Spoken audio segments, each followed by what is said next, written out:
Hello and welcome back, everybody.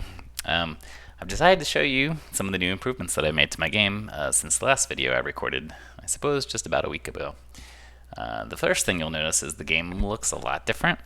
Um, I've decided to start using a real map editor in doing this, and so I went out and found one, and it makes a map format that's not too tough to follow.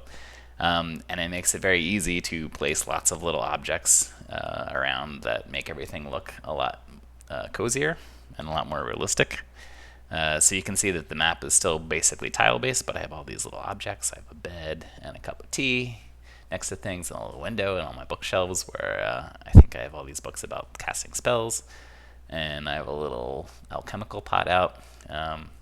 Yeah, so this is all much nicer. I basically redid all of the scenes that I had in place beforehand. So this is the new house. This is my little warehouse, I suppose, with my training dummy. No new spells since the last time. A couple small improvements in the whole casting system. I got rid of the cast bar. Now the visual indicator that you're building up spell power is mainly just the animation.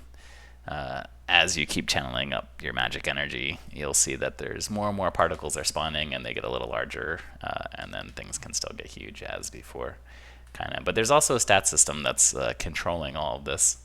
And I still have secret areas. This is the secret area that I'm maybe going to be a big secret, but I'm sort of hinting with these two torches that this is a false wall that I can travel through.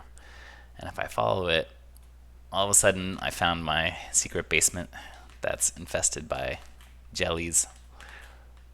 But there's a treasure in it, so great. That's a good reason to go there. Also, you'll see I just leveled up, and when I leveled up, my vitality went up, which means I get more hit points. And so the little indicator in the top left should have changed. Treasure is not implemented yet. I'm still going to figure out what this means. Hopefully, I'm planning to have some equipment and whatever going on, but probably to start, treasure will just be stat increases. So if I decide to leave my house, I'm suddenly in the forest, which now has lots of little flowers and things.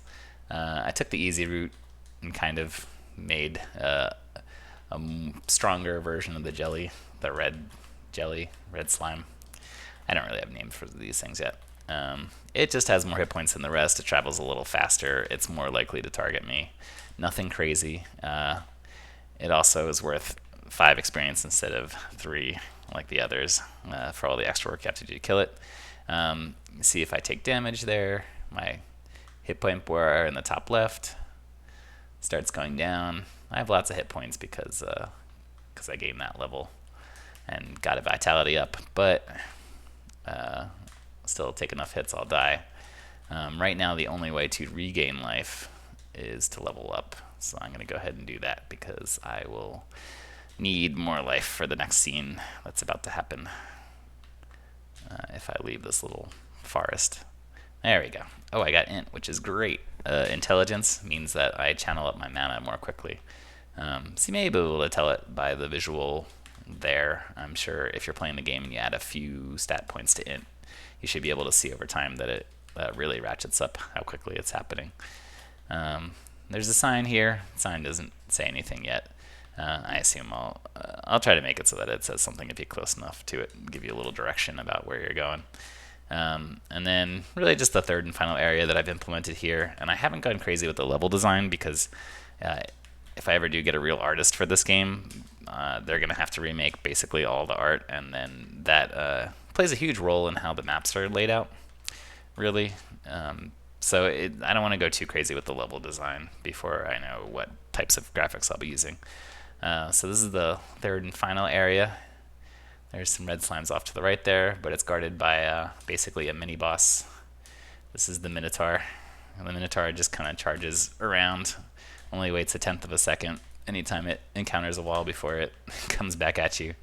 The biggest trick is just that once it starts charging, it never stops charging until it hits something. Although it did kind of angle for me there.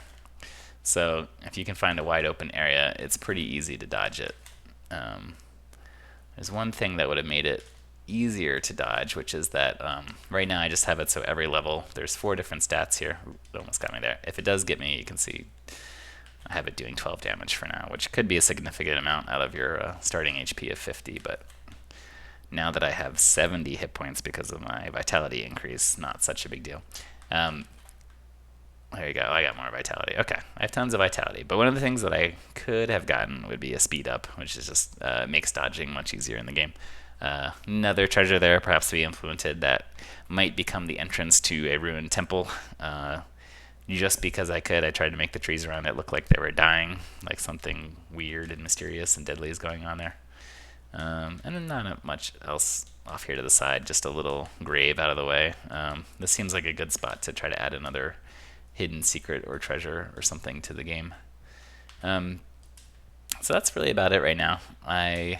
Probably the next thing is I'm going to implement some more dialogues. My thought is that when you level up, you get one random stat point, and then you also get one that you can allocate as you choose. So the next step is probably to make it so that you can pause the game and you can kind of see your character status and actually see what your values are for all of your stats, and it'll tell you if you have any free stats, and when you're in that menu, the controller will select different stats, and you can do your stats up. And then also, like, the game itself will actually freeze up so that you can pause if you are in the middle of something and need a rest. And then it's back to more spell and monster and level design. We'll see how that goes. Okay, thanks for watching.